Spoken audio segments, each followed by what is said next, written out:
Bangalore is the new food destination. Comes with a cult following. The distinguishing factor is to keep the ramen in your shop consistent. Being consistent, I feel, is probably our superpower. What are the lessons as a chef you will never forget? Things can go wrong anytime. If something has to go wrong, it will. It's a challenge every day to be able to think on your feet and proactively solve when something you see is going wrong. Is there something about the Japanese way of life that strikes you? Japanese hospitality is super, super warm, and then it's loud, it's cheerful, it's also very subtle. Japanese stuff is very clockwork in this one direction.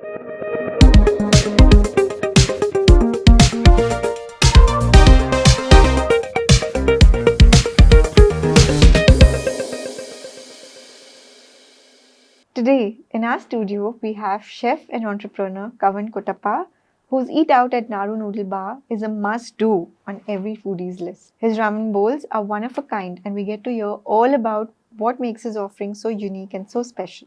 Let's get started.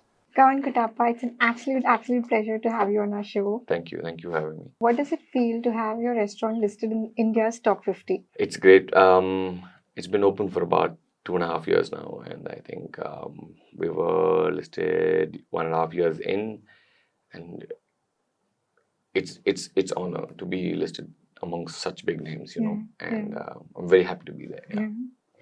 Your reservation system is talked about as much as your food.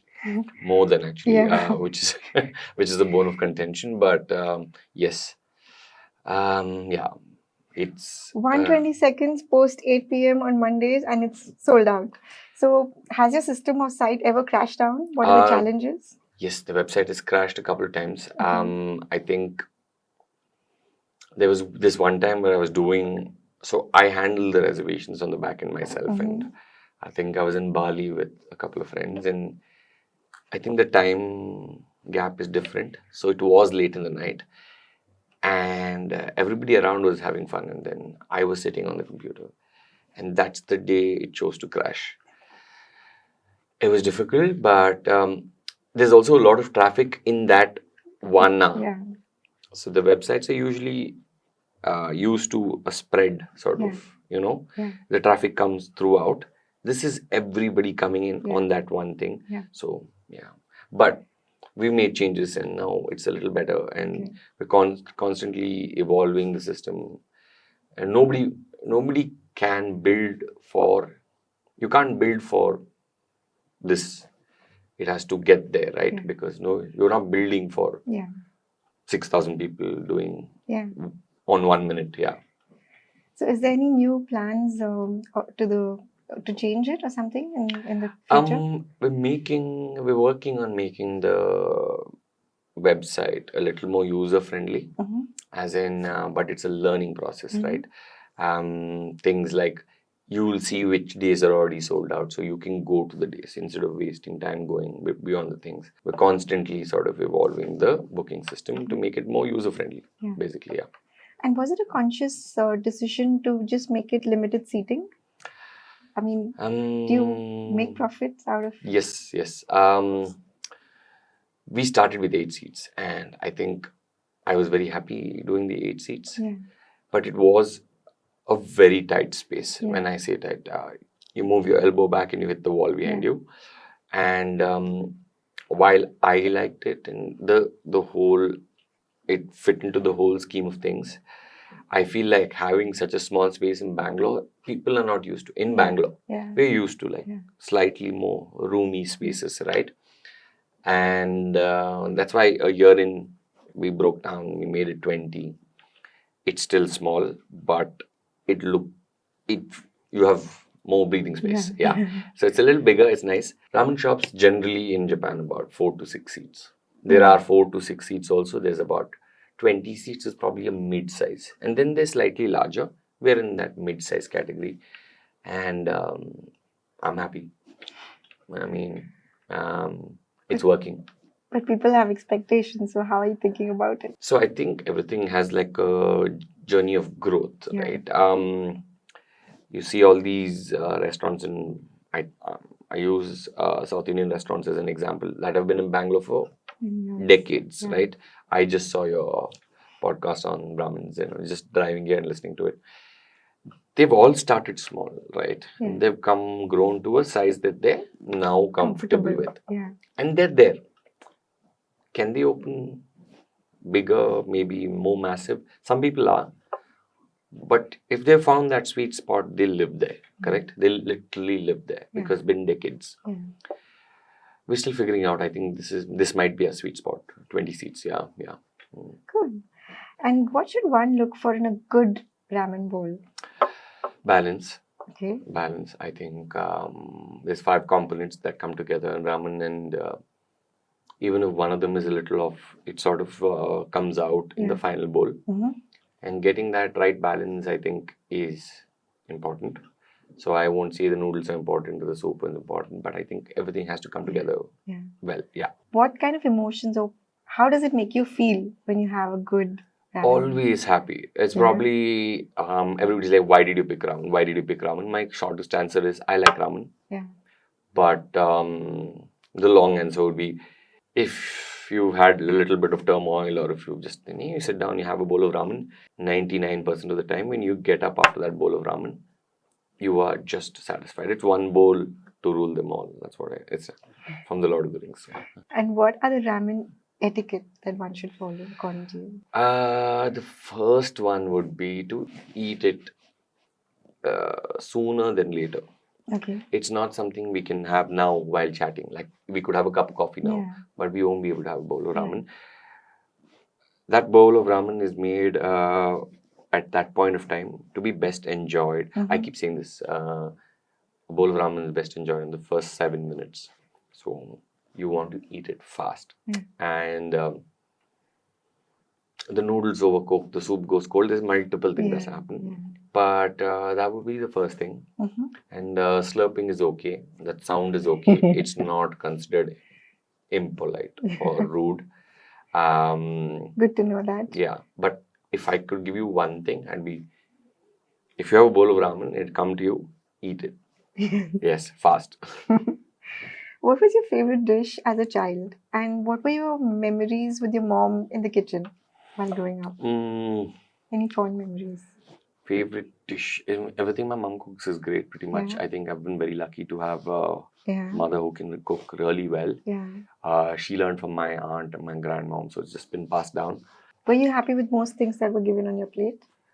Yes, not particularly fond of vegetables. Still not, but I would.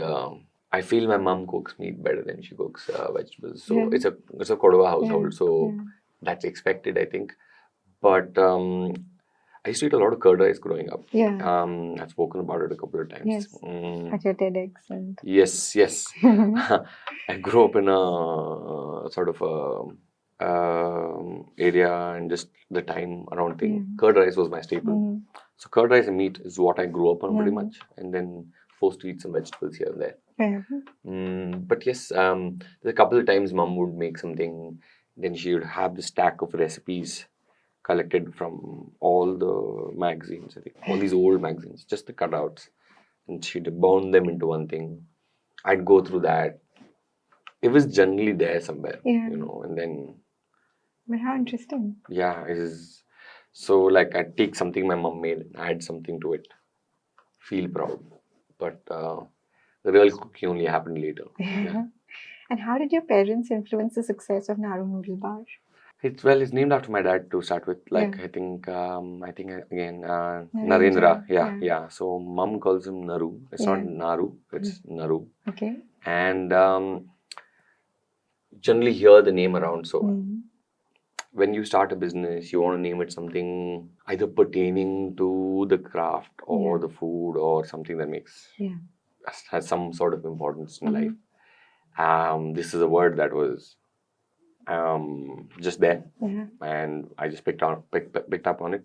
It also helps that it's like, and now it's catchy because it's a small letter word and all that. But I mean, it also has some significant. It's a verb in Japanese that means to grow, to evolve. Okay. It just ties down together at some point. And was there any favorite restaurant you would go with your parents as when you were younger? And Because we are here, I think Yeah. there's one right here which we used to go to. And Yeah. then whenever I drive here, I think about it. yeah, Samarkand, I think, okay. was next building. And I'm new to Bangalore, so I don't know. oh, Yeah. okay. So let me explain. One building down, old restaurant. Is part of an old restaurant group that had a lot of nice restaurants. Mhm. I mean, they used to rule Bangalore at one point in time. Mm. Samarkand was sort of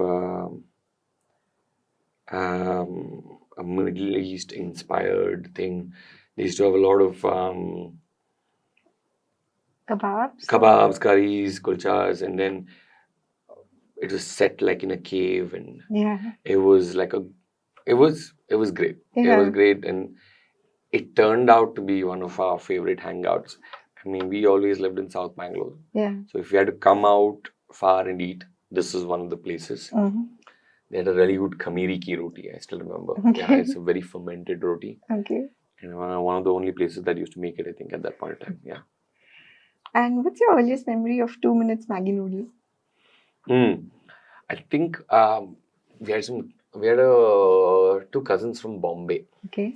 So Did you try it with different flavors or something? yeah, so Bopu and Deepthi, Okay. and they used to come down from Bombay. When they came down from Bombay, we used to end up having a lot of time in the house together. Mm-hmm. And we used to do something with Maggie's. I mean, we open up the fridge. Whatever is in that door side now is usually seasonings, some ketchup sauce, Yeah, something. Throw all that in there, and then so yeah, Maggie's been there.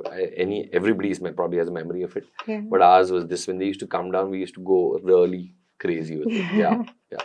And tell us about your passion or fascination for tattoos. Yeah, And well, you also is there anything that symbolizes anything close to your heart? this one is all Japanese ingredients and whatever I like from Japan. Really? And then I asked him to put in. There's yuzu, there's sake, Okay. there's another fruit, Okay. there's shisho, which is used in cooking. There's then I make a joke because my entire food menu is on my hand. But it's a lot of Japanese things that I like. But they are this, I don't know, this weird fascination with tattoos. I know it's very cliche for chefs and tattoos and bikes, and it's just one very well established cliche. But this was before I was even a chef, I think. Got my first tattoo as soon as I could get it, which was 18. Not very happy ones though, some of them. But yeah, it started very young. And what was so special about this artist in Japan that you booked him 2 years in advance? He's really popular, Okay. and I just met him for a small brush up session last January. Okay. He's really popular. He has a wait list of about a year or two, and What's his name? Nisako Okay. is his sort of stage or Instagram name. He goes by that, and he's very methodical. He specializes in Japanese motif-based tattoos. Okay. A couple of friends we were researching, and then we found him. Okay. Then it became our life motto to just go get something from him. So first a friend from France went, and then the three of us, we got a week reservation. Couple of days my friend, couple of days another guy. Okay. I was the last 3 days. So it was yeah, fun. I don't think we can do it again. Yeah. I mean, I think that time has passed. Mm. I realized that this time around. Mm. There's a time when you can Yeah. do so much, Yeah. but now it's different. I feel like Yeah. I don't know. Maybe I get a small one, but like nothing this elaborate. Yeah. But yeah, we all go through phases. So I Yeah. get what you're saying. Yeah. So do you cook with your wife or help her out in the kitchen?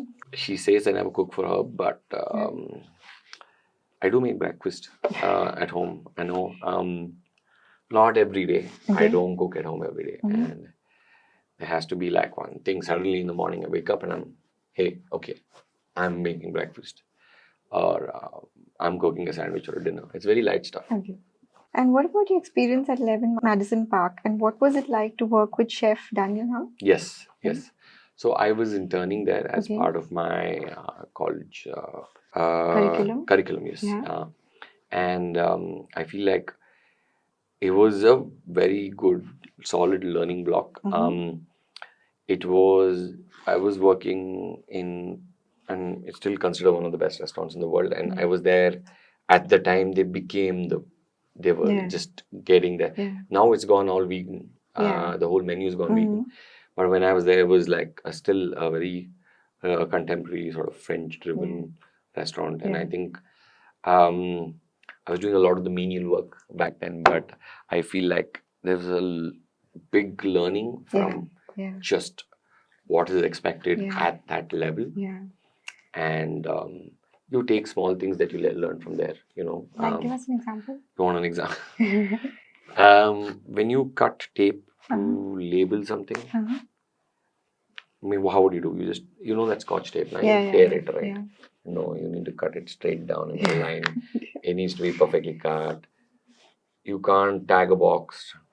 Like, say, small things you learn, right? Sticker can't be pasted diagonally. It needs to be proper. Small things. Small things. When you see these things in the kitchen, you know somebody's learned somewhere to be this thing. And we try to adapt whatever we can and pass it on to the people in our kitchen. Storing produce, you know. Not everything can be translated down to Indian kitchens, but some things. And they sit with you. So I learned from Alex about Michelin star that the kitchen and the chefs are like really harsh, and because you need to get that standard. So did you have to face any verbal abuse?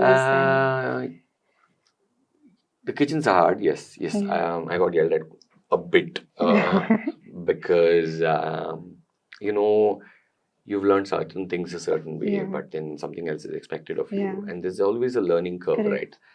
And yes, I got... Because at that point, even that was 3-star Michelin?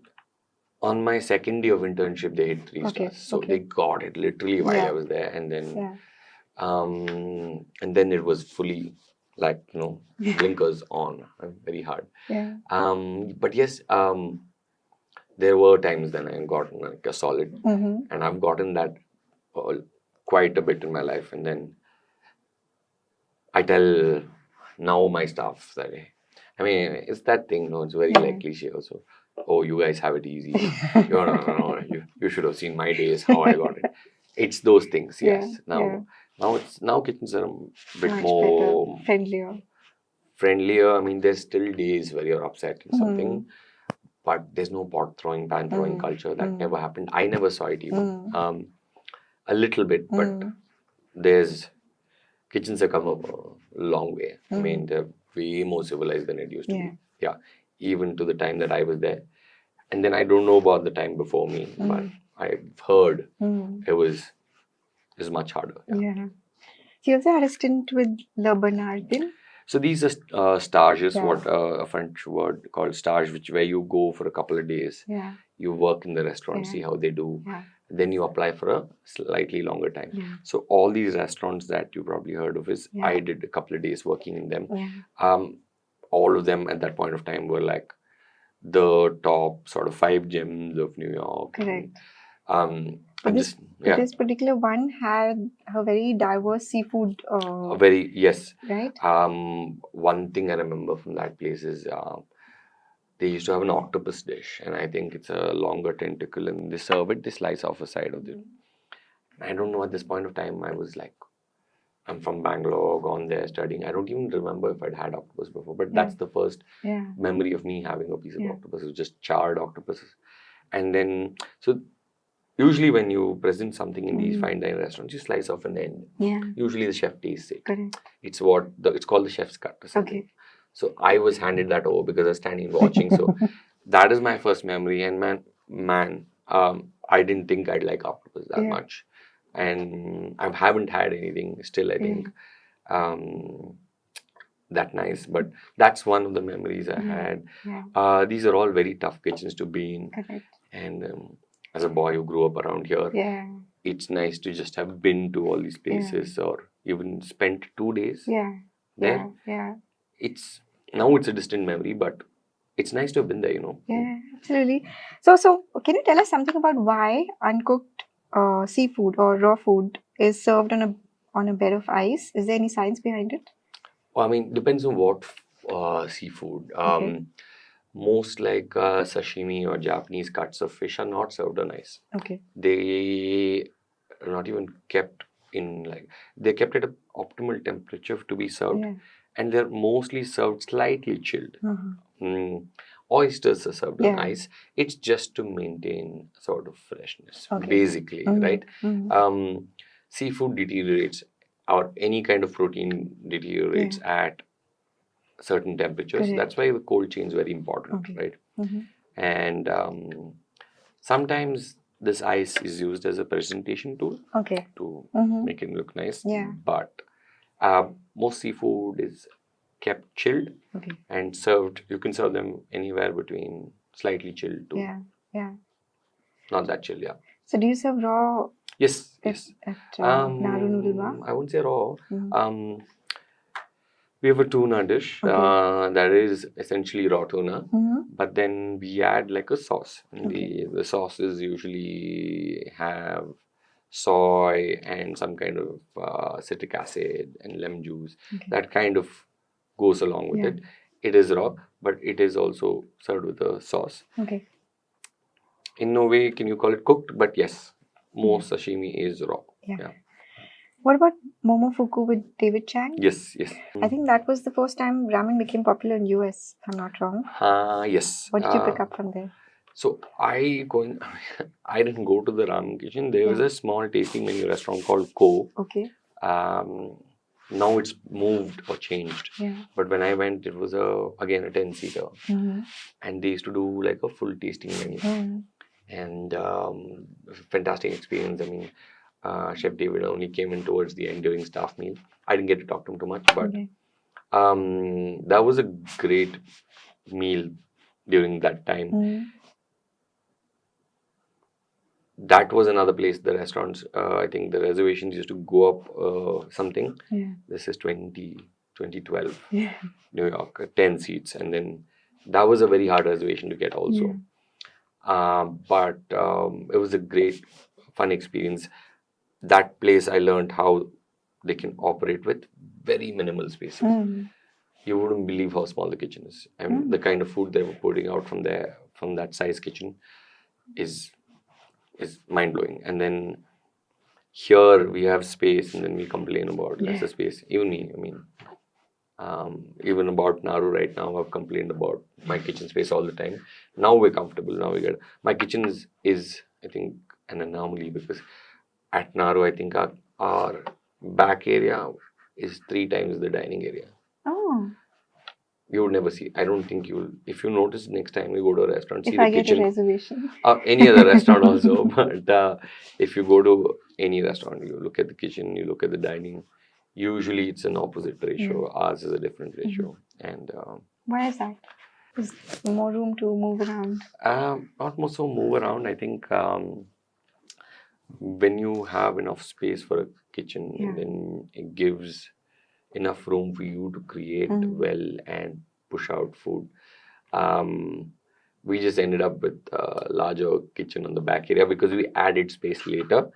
And dining wise, I wanted to keep it nice and cozy and intimate. And I think this is what came from that. Yeah. Get the Japanese vibe and feel. Yeah, I mean, if you go to a Japanese restaurant, usually it's tight spaces. I was not that tight anymore, but I think the gentle vibe is conveyed. Correct. Yeah. And how did you use these lessons at Olive Beach and Permitro?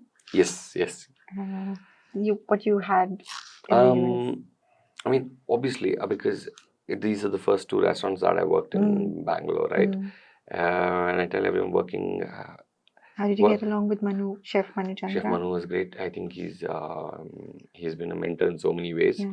And like I said, the first job out of Bangalore, and then I think it's the first conversation I had with him about 12 years ago, which I remember is, he's like, it's easy to create all these cool things abroad because there's that level of produce. This is about 12 years ago. So everything is contextually then. And he's like, it's different working in India. Yeah. And if you can work with what we have here, then you can call yourself a chef. And that's what you have to learn. You have to learn how to build a restaurant in a city like Bangalore at that point of time. And then you have your restrictions in terms of what you can source, what you can't get, what is available on a daily basis, what is available year long. And you work with these factors and you create something that you're proud of on the plate. And I think that's where you establish yourself, right? And that's what we learned from Olive Beach and my time at Permit Room. And then obviously now it's changed, the landscape has changed a little bit more. People are passionately growing things. And then when you partner with these kind of people, you get to put cool things on your menu because somebody's working really hard to grow these things for you. Like say like nicer mushrooms that were not available about 10 years ago. Now everything is available, grown locally, comes at a cost, but somebody's passionate about doing this nicely for you. Couple of years ago, I don't know, it was not there as much. Did he give you any advice for Naru Noodle Bar? Yeah, I think we spoke. I think we spoke a couple of times, and then he's constantly been guiding me here and there, but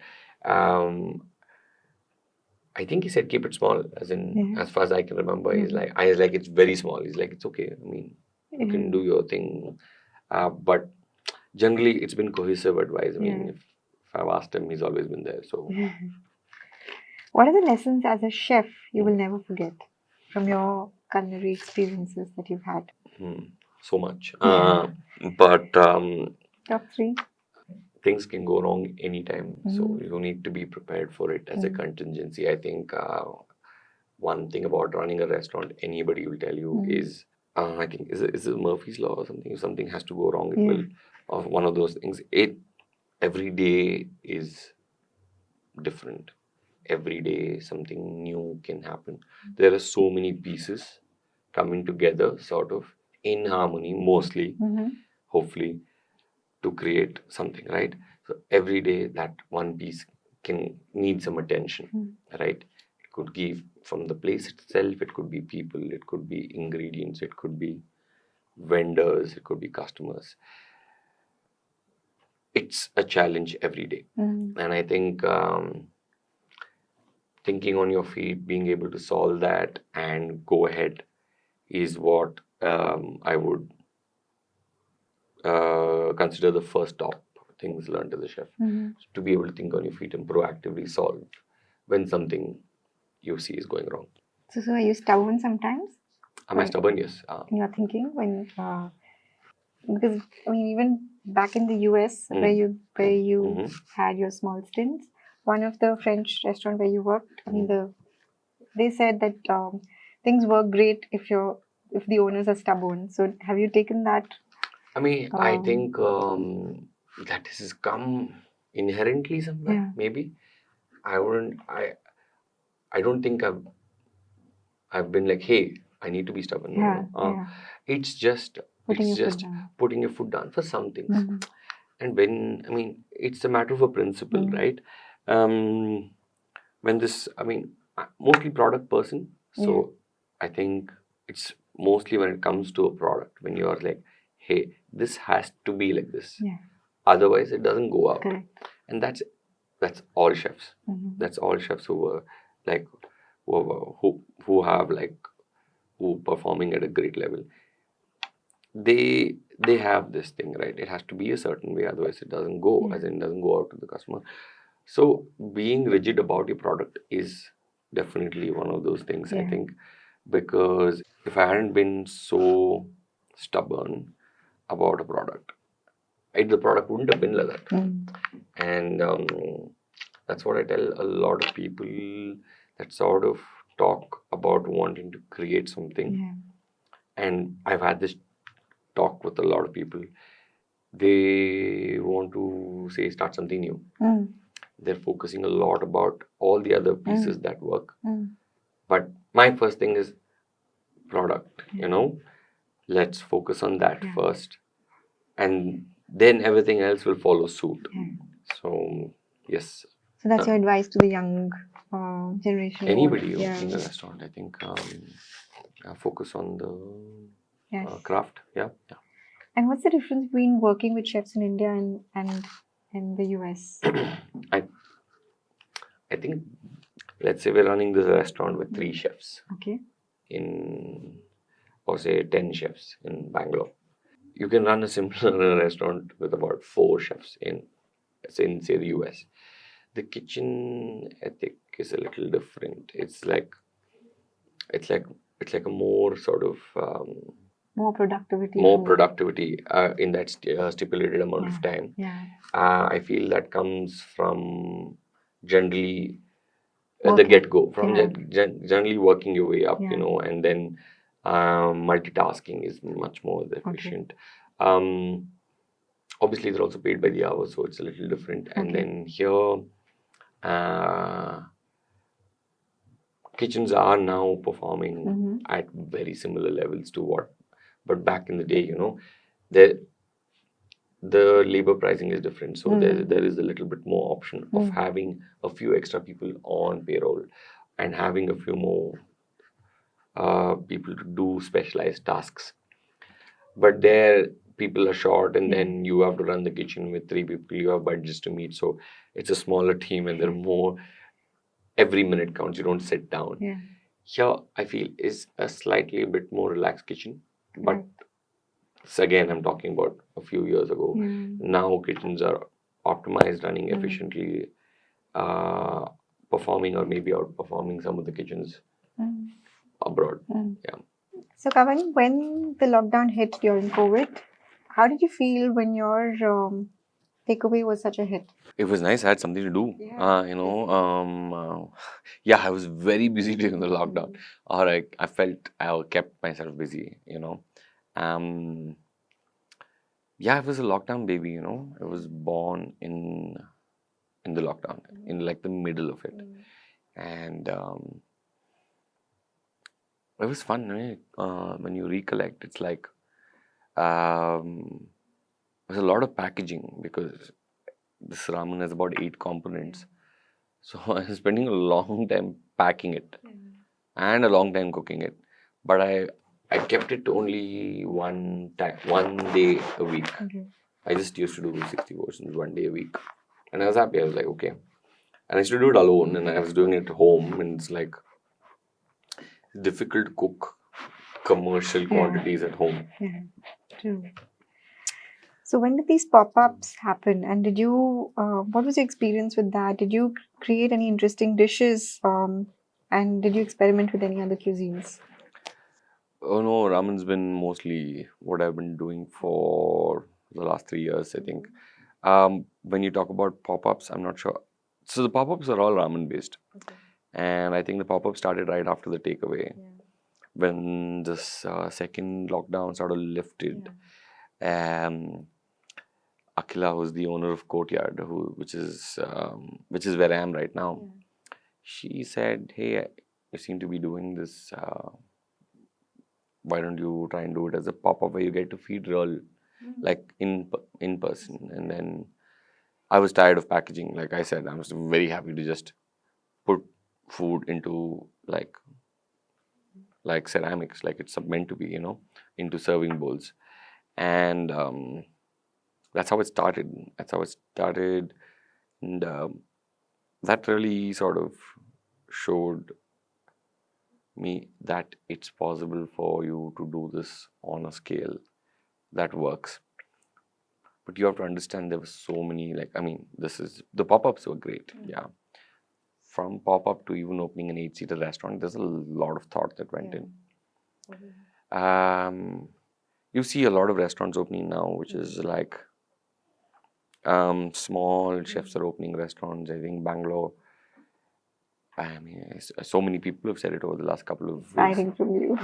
No, not me, but generally, we were this awards that they said Bangalore is the new food destination, and nobody's spoken about that. Bangalore being like this, the happening food place for a while now, and people are like on a pan India level, people are talking about Bangalore being like this food place, and that's happening because I feel like a lot of new spaces are coming up. People are taking risks and putting out something a little bit more experimental in nature, something that Bangalore's new to Bangalore.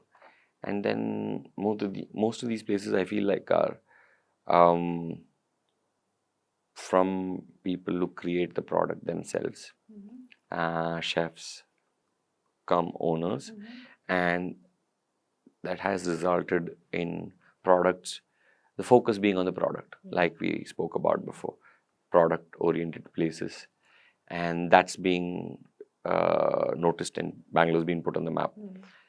But when I started, is still tricky, because just think about it, you're coming out of the toughest period F&B's had over the last couple of decades, maybe last 100 years, maybe, because it was really hard in F&B, right? Because, or any sort of a industry, even like the entertainment industry, everything was a shutdown.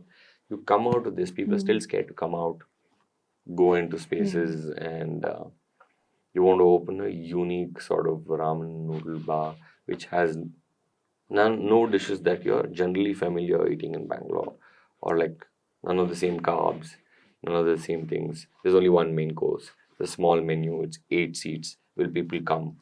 These are the thoughts in your head, right? Yes, now everybody's like, oh, reservations at this. But even opening that 8-seater was a lot Stressful, of stress. Not just stress, I think second thoughts, what if it doesn't work?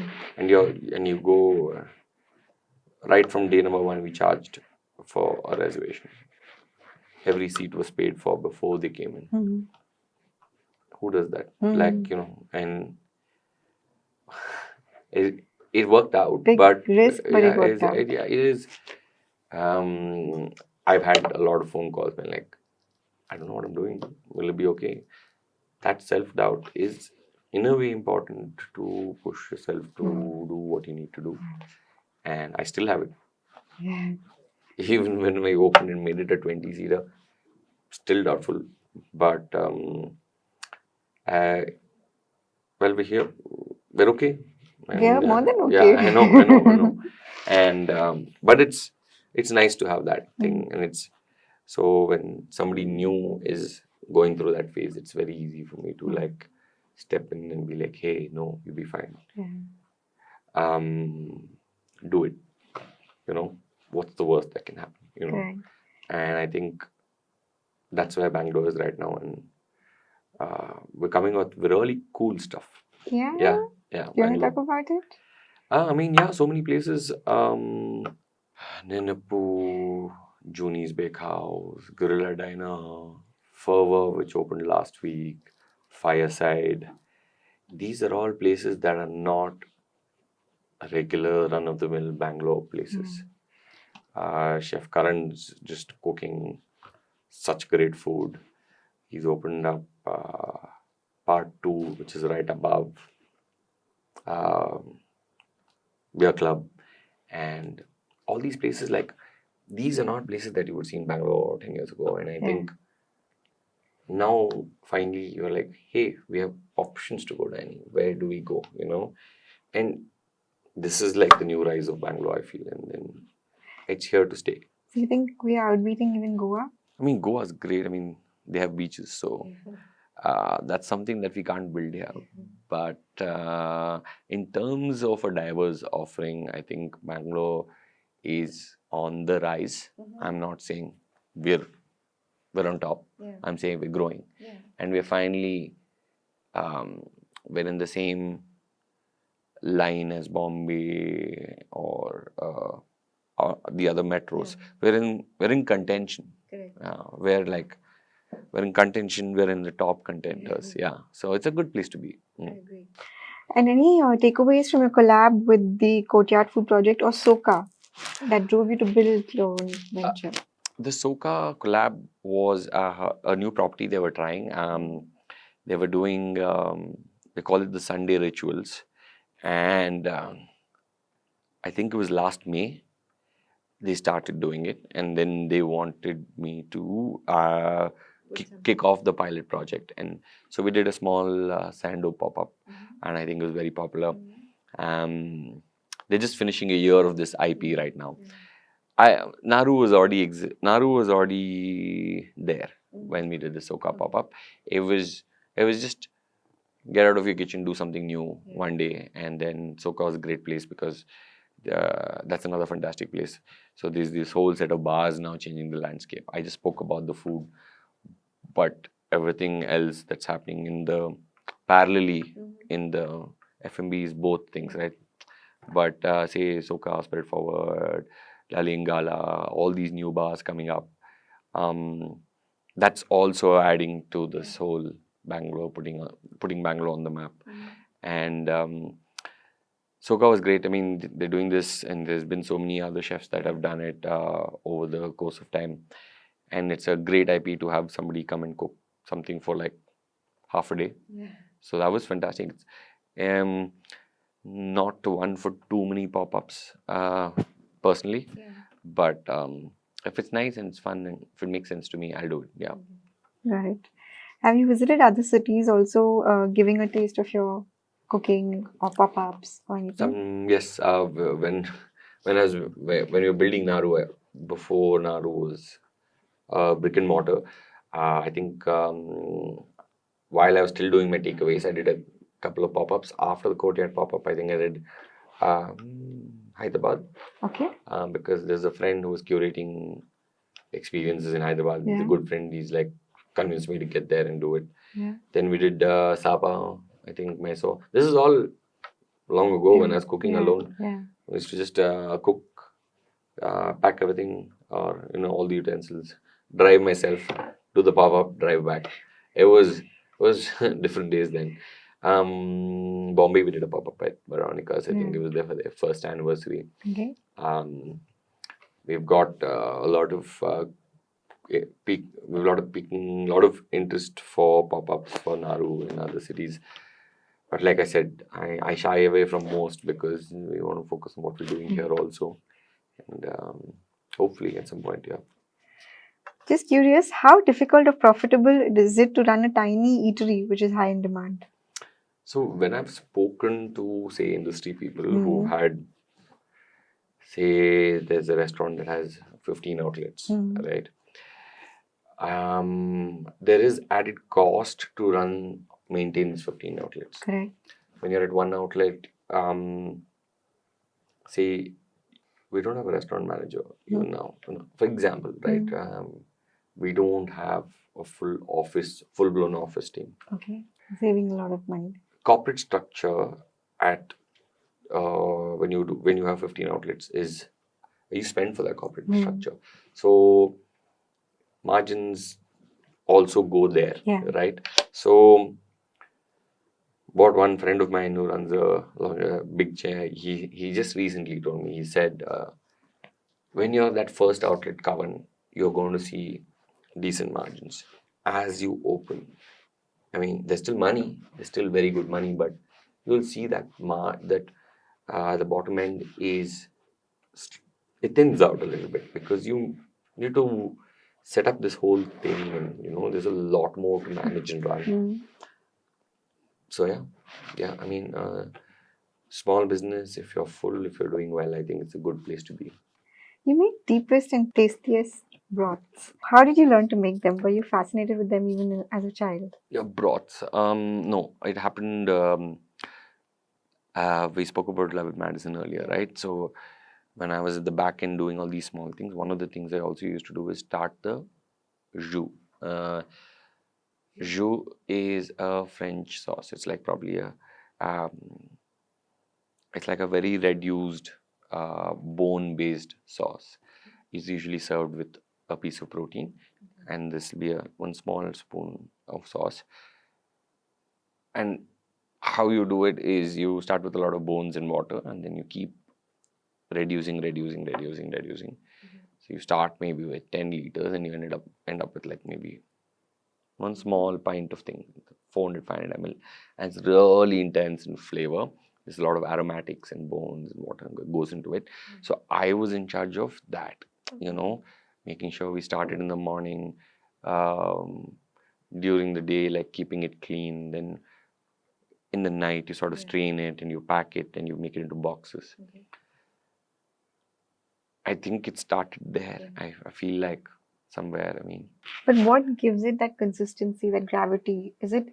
I also read that people use melted collagen. Does that No, does that so happen with you? there's collagen in the broth Yeah. that comes from natural bones. Okay. So our bone broth is just bone and water. Okay. There's sometimes we add aromatics, but mostly it's just bone and water. Okay. Collagen exists naturally, right? And it comes from all these tissues and joints that are on the bones. When you cook that down, that breaks down and gets into the soup. That's why bone broth is like, oh, it's very good for you, skin, body. Yeah. Collagen exists in it. Like I said, all our thing is natural and then doesn't really. But yeah, it's a long process. Bone broths are not easy because you need to get the right set of bones and then you need to cook it down. Now at Naru, it's become like we're used to it because we've been doing it for so long. But no added collagen. But I know, but collagen is like very peaking right now. Yeah. And how did your love affair with ramen start? And take us through the ramen experience at Naru Noodle Bar. Okay. So I was studying in New York, and I think that's my first bowl of ramen. And I speak about this a lot also, but it was that bowl of ramen that was like, hey, I like this dish. I want to do it at some point. And it stayed with me. Long story short, I ate ramen all around the world, a lot of ramen. Even like non-ramen countries, like I was hunting bowls of ramen in Barcelona for some reason. And then Japan happened in 2018. And then again in 2023, and then again in 2025. So I like eating ramen, and I saw that there's not a proper outlet for it here in India back in the day. Now there's enough. There's a lot of ramen now, not enough, but there's a lot. And yeah, what you wanted to know how the ramen experience in back. So yeah, you have to make a booking and come in. And then I feel like we have a decent selection of ramen. I think we have a lot of ramen on the menu. Usually ramen shops have just one or two in Japan. And it's an easier pick. We do about 4 to 5 broths, different types. And then we change the seasonings to get about 12 different tasting ramen. And then is there something that comes before that, after that? Would you? Oh, there's appetizers. You should have a meal soon because it's better explained while you have the food in front of you. So yes, we have some short eats. We have classic ramen. Then we have these. We call it Naru originals or something. But it's like regional style ramen. We have a Goan chorizo and there's this nati tori, which is my it's like a chicken curry that we make in Bangalore. And my mom was making it once. I'm like, hey, ma'am, I can make this into a ramen. And then that's where the idea started. It's there on the menu. It's quite popular now. And then... And that's the original... It's something that we came up for the shop. And ramen is cool like that because... Is that your signature dish too? You could call it Naru signature dish because I don't think that ramen exists out of Naru. And it's very... For somebody from Bangalore, it's like very nostalgic. So it works. So how did you amalgamate Indian palate with Japanese taste and flavor? So we do classic sort of ramen. And because we use some Indian ingredients along the way, it might be a little bit more palatable. But I would like to say, for the most bit, it is similar to what you would say have in Japan. And then these two sort of regional style things we do, that is definitely more towards our palate. Like I was saying, ramen's cool like that because it doesn't come with very strict rules. You can put whatever your twist to it, your tadka to it, and it's going to be fine. But yeah, I mean, these two definitely we've sort of kept for like, but generally we like spice. So then there is a decent amount of spice in our classic variants, and then that's how it works for Bangalore. And does that make it better? Does it make the ramen better? Depends. Okay. Depends. Individually. Depends individually. I, for one, like both. Okay. There are days I want a clear, light, like, we have a ramen called the shoyu. It's my favorite on the menu. Yeah. Very light, clear broth. It's like a consomme of sorts. Okay. Rich, not spicy. There are days I just want spice. So I can do both. But some people want only either. And how frequently do you change the menu? So with Naru, what's happened is we used to do specials every month. Yeah. When we were a small shop. Okay. And people used to like the specials a lot. So what's happened is we ended up adding all the specials to the menu. Since we moved to a 20 city, we haven't changed the menu. It's been about a year and a half. Okay. I find it difficult since it's a small menu and people like a lot of things. We find it difficult to take off a lot of stuff. But we are moving towards adding new stuff on a small little blackboard that changes, Okay. which I want to do on a monthly basis. Okay. Which there we get to do new cool things that people can look forward to. If somebody's coming to Naru for like the 10th time, maybe they can order off that menu. Yeah. And what are the dishes that are perennially popular in the eatery? Chicken karage. It's like top seller. It's fried chicken, and I mean we're a kebab eating sort of. Bangalore kebabs are fried. Yeah. It's funny because a lot of people from they expect a grilled kebab, but Bangalore kebabs are fried, and this fried chicken. In the ramen world, healthy is like maybe second priority, but well, the soup is collagen, so it is doing something for you. Fried chicken is very popular in Naru, and like I said, it's a small menu, so everybody has favorites of something. But I would say that is something that's really popular, and mostly people come and definitely start with that. Yeah. And tell us about how you choose the bowls or other cutlery for Naru, and what makes ramen bowls different from the other bowls. So there are different shapes of ramen bowls, and there's different sciences to them. There's certain kinds of ramen you put in certain bowls. We started with two sets of bowls, two kinds. We had like a V-shaped taper, and then there's a curvy one. These two shapes we started with. It was made by local potters. There's a pottery school and studio called Traya.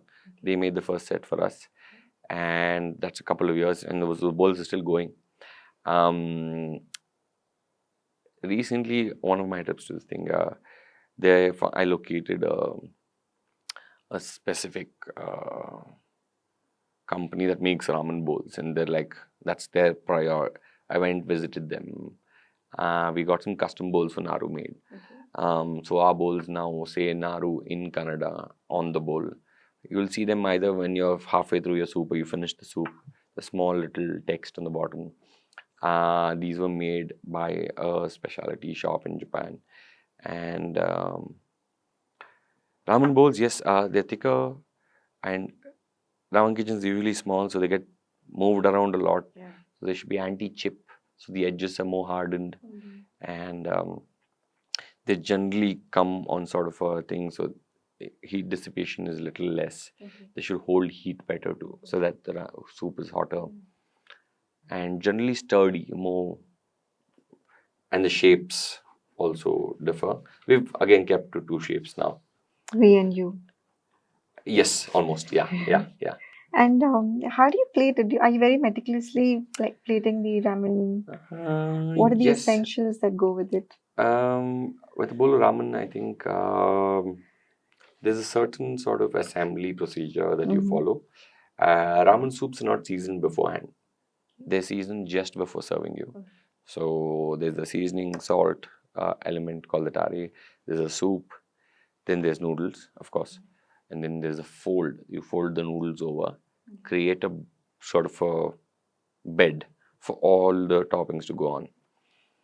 And we generally like to keep, if it's a meat-based ramen, or the protein at 6 o'clock, eggs go at 9 o'clock. So it's that's how we do it in our shop. And there's different shops, so many varieties of ramen, and people do it differently. This is how we do it at Naru, and it's sort of a it's clockwork now. I think now we spent a little bit of time doing this thing, that thing, and then when we give it to the guests also, the proteins closest to you. It's just something that I've picked up from looking at things, I guess. There's no right way to do it, but this is our way. Yeah. And any favorite toppings or spices for you? A pork chashu always.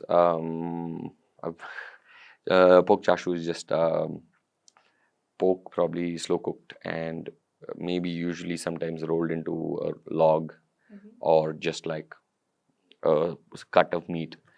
And I've known to be the person who's like extra chashu order. So in Japan, you get to choose extra toppings. So it would always be the slice of meat and the scallions for me. Green onions, spring onions. Yeah. That I feel is very essential for a bowl of ramen. You can have no meat on the ramen, but you need soup noodle and you need that spring onions. Yeah. Some people don't like it, but I really like it. So how's your ramen different from places like Kazan and Shiro? I mean, Kazan and Shiro are ramen shop. Shiro is also a very old place in Bangalore. It's been performing for a while. I've not had the ramen at Shiro, but I have had it at Kazan. Kazan doesn't do pork ramen. We do pork. So that's one, I think, distinguishing factor. I don't know. Our ramen's based on the styles that probably I like to eat. So I think maybe it's just a style that we've sort of come across, adapted and landed at, and it works for us. And ramen's like dosa. I keep going back to dosa references for ramen. You've seen this masala dosa, but every shop is different in some form or way. And some shops you can't tell it's different, but you know it's different. But you can't explain it, especially in Bangalore. Like the shine and shimmer on the glaze of the dosa, or how the center is thick in some places and it's non-existent in some places. In some places it's like glass cracking hard, or it doesn't have to be that hard, it's soft. I like the way you describe it. Yeah. So, but ramen's the same way, but the distinguishing factor is to keep the ramen in your shop consistent. And I feel with Naru, that's maybe something that we've achieved. There are days, but being consistent, I feel, is probably our superpower, and I'm very proud of it. I think the team at Naru is a very young team, by the way. I'm the oldest, so everybody's young. I think the average age is about 26 or something, and it's all them, right? They're cooking right now, so, and it's consistent product. And I know this because a couple of guests have told me, hey, we've come a year ago, we're coming now, it's the same, and that makes me happy. It makes me happy. Nice. Do you have a favorite place for ramen? Any unforgettable experience that you've tasted? A few in Japan that have been like really magical, and so I've been to like shops like they're rated very highly, and then you take a train and travel out 2 hours. Ida Shoten's one of them, which is like the #1 spot in Japan. But if you want to go to something a little bit more approachable in the city or something, there's this place called Kikambo, which is a spicy miso shop. And it's been on my list for a while. So now when somebody asks me for a ramen shop recommendation in Japan, I just give them this. Yeah. It's just great. Yeah. It's spicy miso, so it's right to our palate, and it's easily accessible. You maybe need to wait outside for about 15-20 minutes, but that's about it. Mm. You don't have to it's accessible, and then it's an easy recommendation for me. Yeah. Thank you. Is the meat cooked more or is it spicier at your restaurant as compared to Japan? No, I think the meat's cooked on par with. We cook it sous vide. It's a cooking technique. We sort of vacuum seal bags and put it in water. Everybody is doing it now. So before it was like thing. But yeah, we cook our meat sous vide and then we just blow torch it before serving. And also, have you thought of trying to make a ramen dish based on paya or nali soup? So the shoyu is built on those lines because the soup, the chintan, is very light and clean. Yes, but I've thought about it. I think I've thought about a couple of Indian combinations, but we just keep it to the two that we have on the thing because maybe as a special we'll do it. Yeah. Children below 10 or pets are not allowed. Does that put off many people? Yes, I've had a lot of discussions with people who want to come. See, this 10 age is so the restaurant is all high seating. Okay. The seating is higher than this. Because of the height. Because it's just something that we went with. I mean, I feel like if I had to do it differently now, maybe I would change a few things. But if you're a 4-year-old kid and there's hot soup and there's a tall table and then kids and then it's messy. It's just a very small space. So we started this because it's an 8-seater and there's no room, and there's literally no room. And generally, when you make a reservation, I don't think you'd make a reservation for a 4-year-old or a 3-year-old. You just carry them along. Yeah. There's no space. There's no space for a stroller. There's no space for. It was like that when it was an 8-seater. So that rule came into place because it was a small space. And while I understand sometimes it's difficult, like my sister has a baby now. He's about 1.5 years old, and but it's a small, tiny space, and then you're there for half an hour, 1 hour. This is the time slot. If there's a child who's crying or something, it's not a very pleasant experience for the rest of them. And being in such close quarters, like imagine 10 people. This is probably the entire square footage of my restaurant. This room. Is it? The first one. Okay. Imagine and then 60% of it is the kitchen, and then they're just dining in that little bit. It's not practical. It's not practical to have this thing. But yes, around 10, 8, 9 who can sit in that chair and have a bowl of ramen, we're okay. But anything lesser than that, it's difficult to make space. It's like how you wouldn't take your child to a bar. Yeah.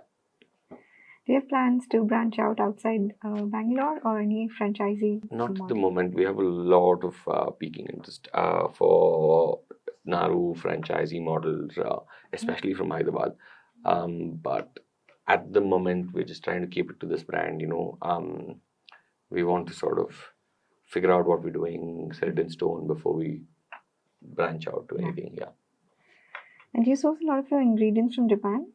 Not a lot, but I'd say about 20-30% we'd. And it makes a difference in the. Some things, like I said, when you're stubborn and you want them somewhere, and then there are a few things that we get from Japan. An example? There's a spice blend we use on our chicken karage. It's called the togarashi. It's a 7-spice mixture. Then it's sesame, chili, lemon zest, bunch of things in. It's a powder. Like a chutney pudi. That we get from Japan. We get some of our seafood like unagi, which is a Japanese eel. We get that from Japan. Things that we can't sort of. Togarashi you can make here, but I just prefer that. So it's just easier for me here. Any ingredient that you've discovered or rediscovered recently, and are you using them in any new way? I wouldn't say ingredient, but so there's Japanese curry. Yeah. It's katsu curry rice. It's that yellowish curry that you make. And how you usually make them is you get these you get these blocks. They're like these chunky cubes. Yeah. It's ready curry. You can just pop one in and you get your Japanese curry flavor. Throw some vegetables in. It comes in a box. It's called SME Golden Curry or something.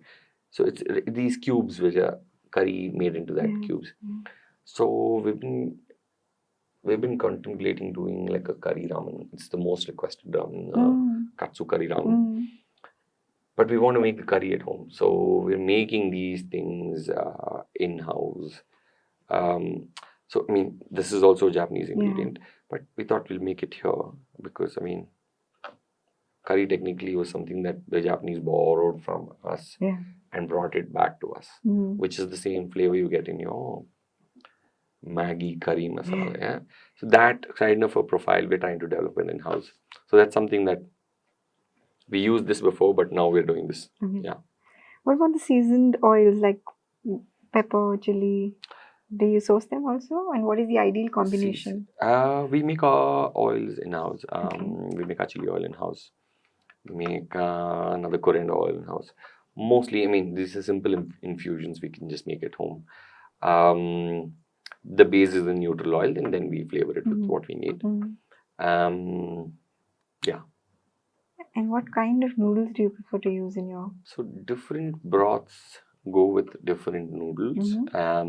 That's also the balance point we were talking about. And what's the favorite amongst your So we do two kinds of noodles. There's one that we use only in the pork ramen. There's one that we use in our regular thing. I like the thinner noodle better, which is the one we use in the pork. It's also a little bit firmer. So I prefer my noodles slightly firm in the soup. So what is that? Kata? Yes, kata. Yeah. Kata is just, it's not a kind of noodle. Those are cooked doneness of the noodle. It's like how you'd order a steak and you'd say, hey, I want it medium rare, well done. That way, those things that you see on the menu are preferences of how you want the noodle cooked. Yeah. Is there any one dish that you wanted on the menu but couldn't because of the ingredients or? I think there's a couple, but I really like some of Japanese seafood that are freshened and this thing. But to get it over here, I mean, I've seen some of the things actually come in here now, like say an uni or something, which is like, which is very difficult to source here. But if you were to get something like that, again, the cost to sort of serving ratio doesn't make sense. Yeah. And some things are not, some things are not feasible to put on the menu, right? Like say Wagyu is Japanese beef. You can't source it. So that's a few things like that I'd like to have on the menu, but because of where we are and because of the rules in this thing, we can't do that. Maybe in the future. I mean, I don't know. I don't know if the legality is going to change on that. But yeah, there's good soy sauce, for example. Like that's something. There's not a market for here. So if I would get it, I'd probably have to import it. But we also have now locally made soy sauce. Like there's a friend of mine who's making soy and misos in Goa. And I think maybe that should be an alternative instead of trying to get it. But it's nice to have both. Yeah. So that's something like there's this shoyu ramen which uses like 3 kinds of soy. They blend it, and then I don't have access to it. Usually 3 kinds of like barrel aged soy. That's kind of ingredients I'd probably like to bring in. Yeah. And how do you react to negative reviews? I've learned feedback. I've learned to deal with them better. I think initially it was not fun because nobody knows how you built your brand, right? So it's easy to take a poop on it. But and then I feel like nobody's invested the way you are in your own thing.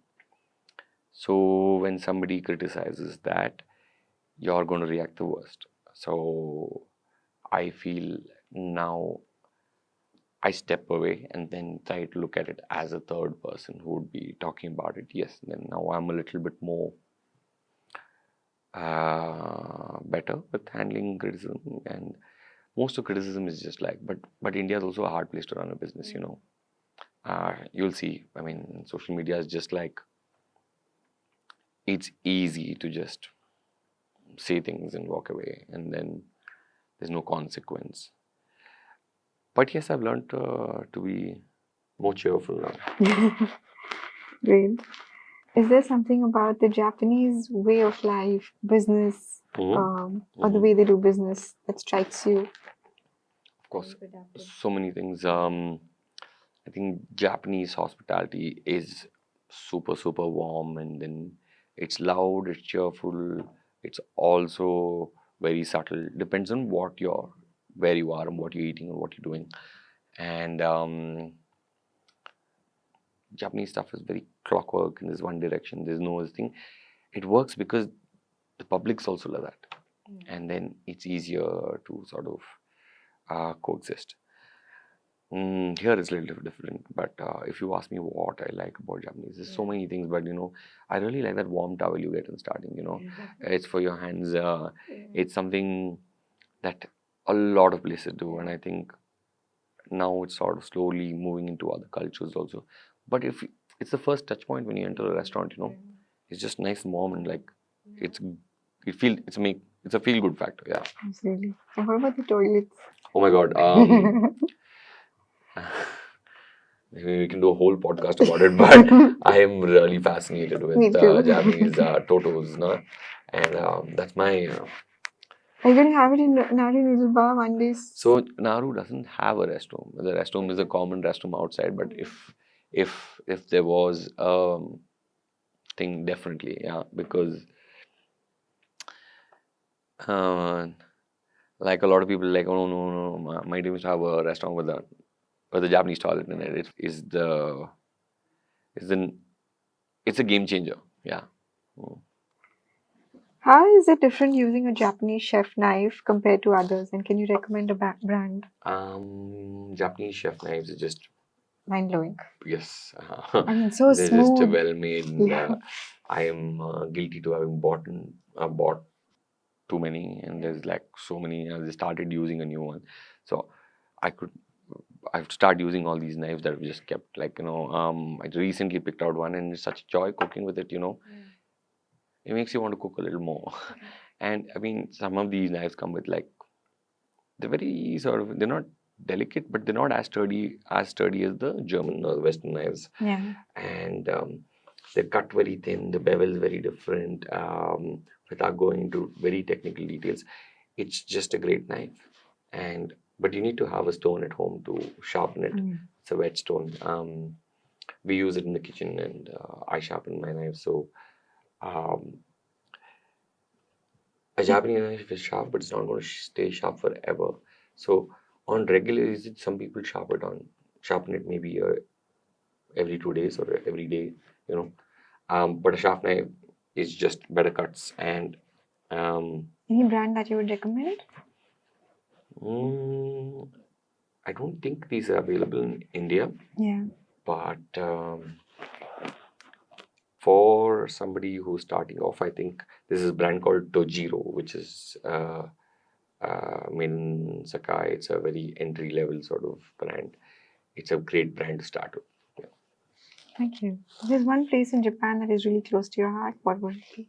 Like so people usually ask me, hey, where should I go eat in Japan? I said this to so much. I can't. How do I recommend? You know, so one trick is I tell people there's a website called Tabelog. Tabe means to eat, log means it's a log of things.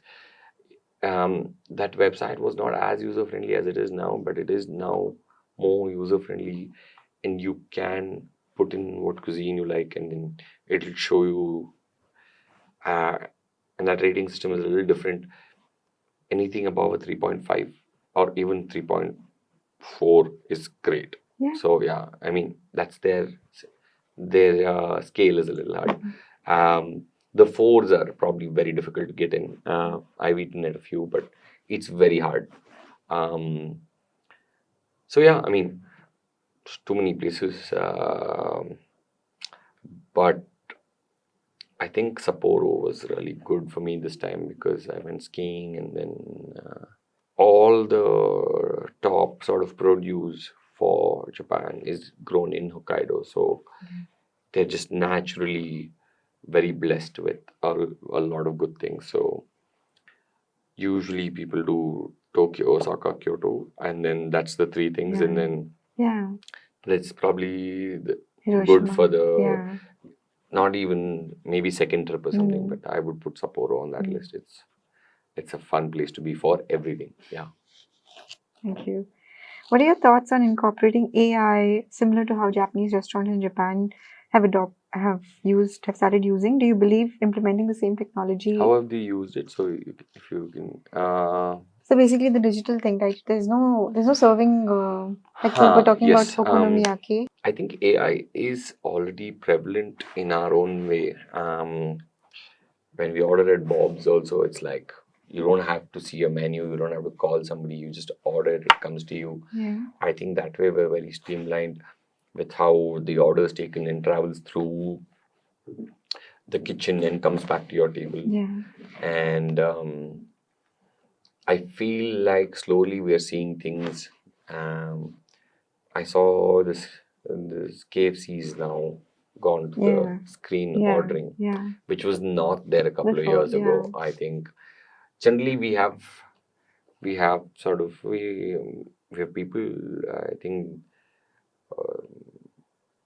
we usually dependent on people to sort of service and this thing and then taking orders.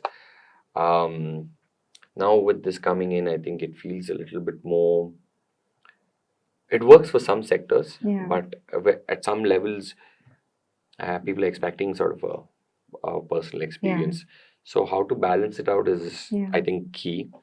Naru is probably both because I won't call it AI, but our reservations is fully sort of automated to the extent that you don't get to really talk to someone for reservations. It's all you have to go online and book it, and then there's no two ways about it. But when you come in, we're a very intimate small spot, and then there's a real person taking your order, and then you can ask the chef for recommendations. Somebody from my kitchen team will talk to you. If I'm there, I am taking a lot of orders. I'm talking to people. It is personal once you come in, but before you come in, it feels a little AI. Yeah. And what are the other cuisines that you like? I've been very stuck. Really like Thai food. Like I said, I've been very South Asian, Asia of late. I think Thai, Korean, Vietnamese. Thai's generally been very good, and I feel like it's just so much to it. I mean, you're obviously doing your 2-3 dishes, but Vietnam was a game changer for me. Like, I hadn't heard of so many dishes that they cook, and there's so many variants of different things based on region. Even just like a noodle soup changes from one place to one place to one place, and I'm quite fascinated about it, and I feel like it's very underrated. But Vietnamese food is up there. You've traveled extensively to Japan, China. What about Not Korea? China. So I've not been to China, and I think I'm missing out on a lot. But Japan, yes. What about Korea? Korea was recent. I went in November. It's a whole other world, like, And you mentioned it's called ramyun. Yes. So Korea has a dish, ramyun, which they use instant noodles.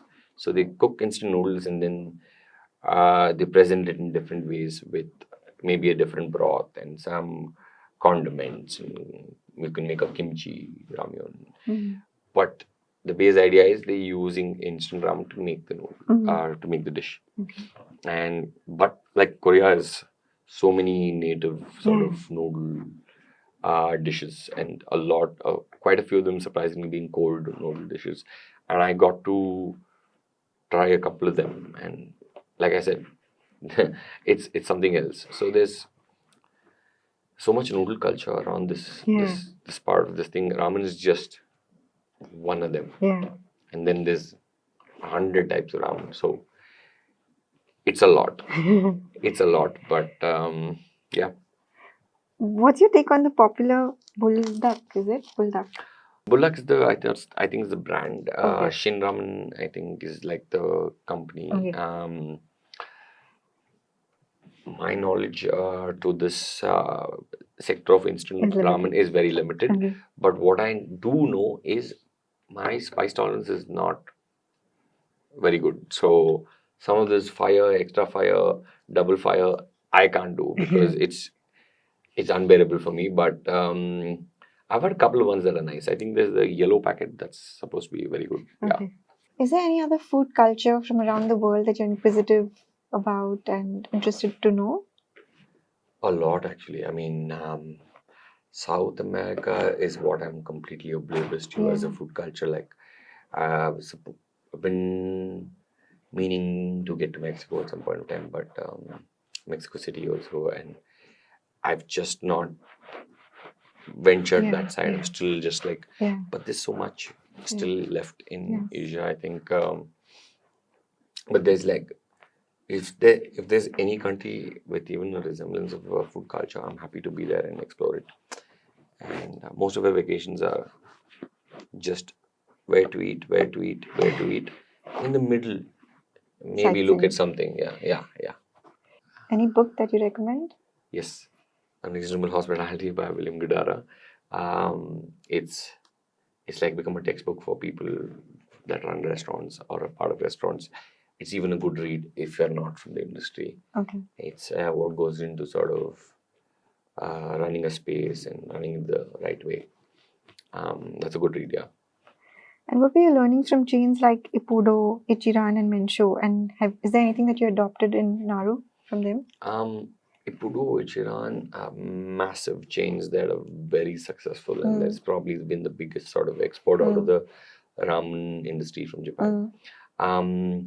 Mensho is very inspiring because they've managed to scale and keep the ramen that good. And I've had it in Thailand, but their shops in the US are incredibly popular. There's a long line outside the shop. I don't know if you've been or visited. Not to this, but in Japan, Yes, it's just, I don't know but they have so many shops. It's a big company, I think.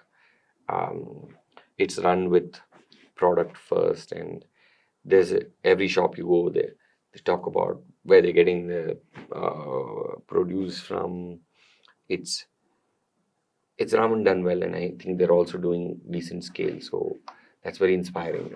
If never Naru has to go, I had to learn a couple of things from them. And was it difficult to train your staff? How did you? There are times that are difficult, but I think generally it depends on the interest levels of the staff itself. If somebody wants to learn something, they'll learn it. And teaching them won't be hard. But if you're unwilling to learn, you don't want to, then the teaching becomes very difficult. What are your thoughts on, we see a shift from consumption to immersive dining in the F&B industry. So what are your thoughts about that? Having food is one thing and just eating is one thing. And then there's like a proper dining experience that could be from elements that are used in the space, could be from the service person, could be a lot more. So there are a couple of restaurants around the world that are like truly radicalizing immersive dining. I don't know. I personally like a balance, It's nice to have cool things, but it's also nice to eat and focus on that thing. But I think more and more restaurants trying to do things. I think it's for the better. I think it's for the better because when you had a sort of a set of meals and then it's one experience, but then when there's when there's an interactive sort of thing where you're learning a little bit about your food or where it comes from, or it's nice. But I feel there should be a balance Yeah. with both sides, you know, and that's a good experience when it comes together. Yeah. And recently you hosted the RCB squad for a meal. Mm-hmm. How was that? What was your favorite? This was, I think, a couple of weeks ago, Yeah. and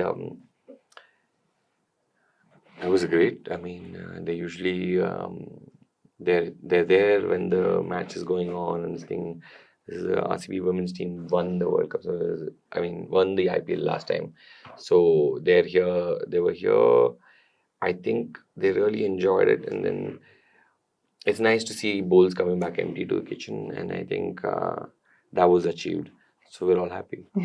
Any comment from them that really No, I made mean, you feel good? it's just, I think there were a couple of standout things. I think they really liked the edamame, and they were like very happy about it. And then, it's nice. It's nice to be able to host. Also from Bangalore, so RCB's whatever said and done, we're big fans of RCB. So it's nice to see them in person and host them. Absolutely, yeah.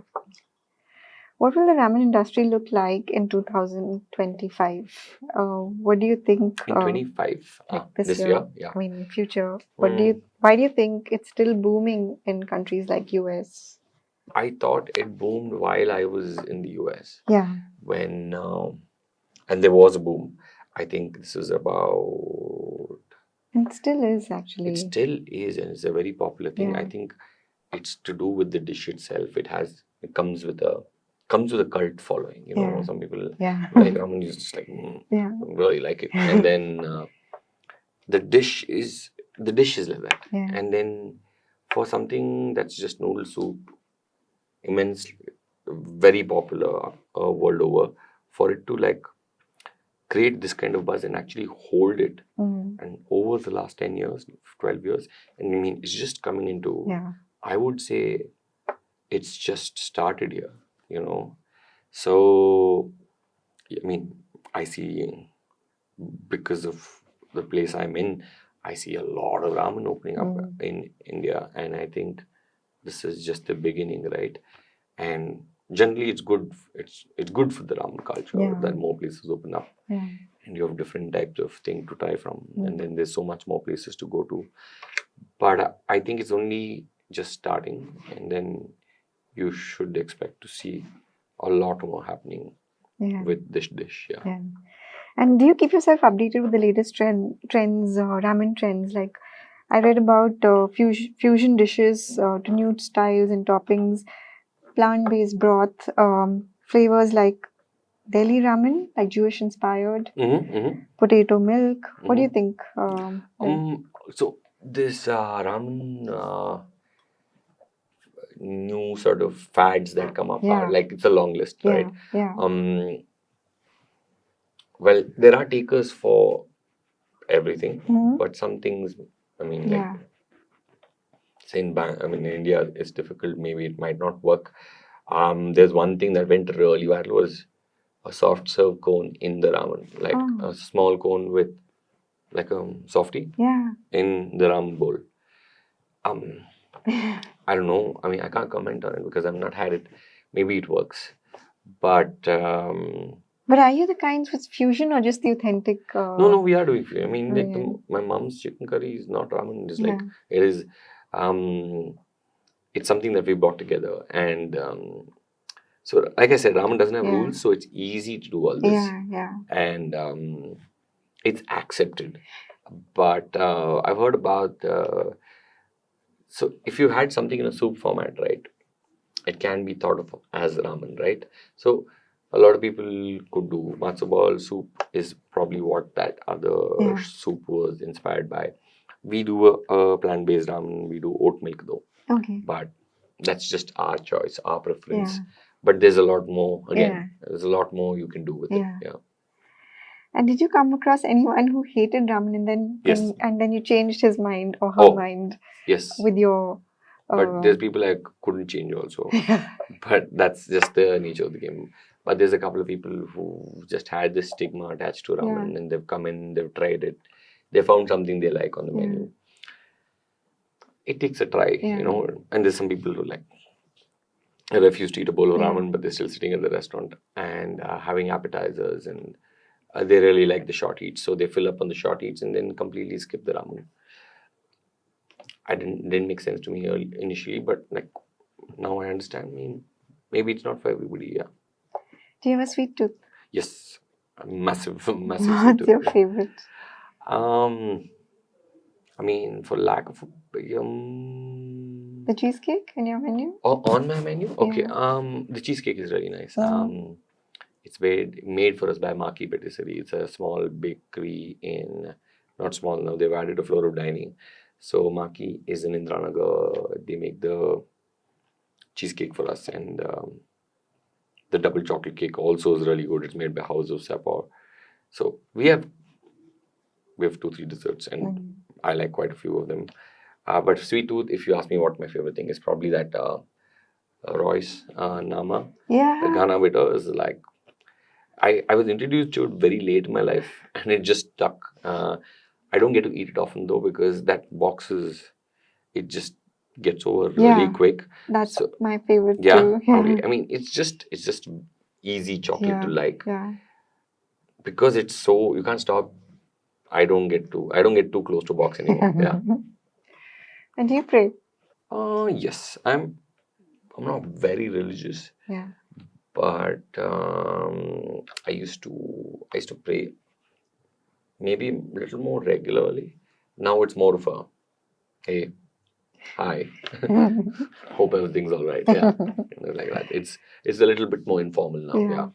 Thank you so much. Pleasure. I really enjoyed getting to know you. Thank you very much. Thank you. It's a pleasure.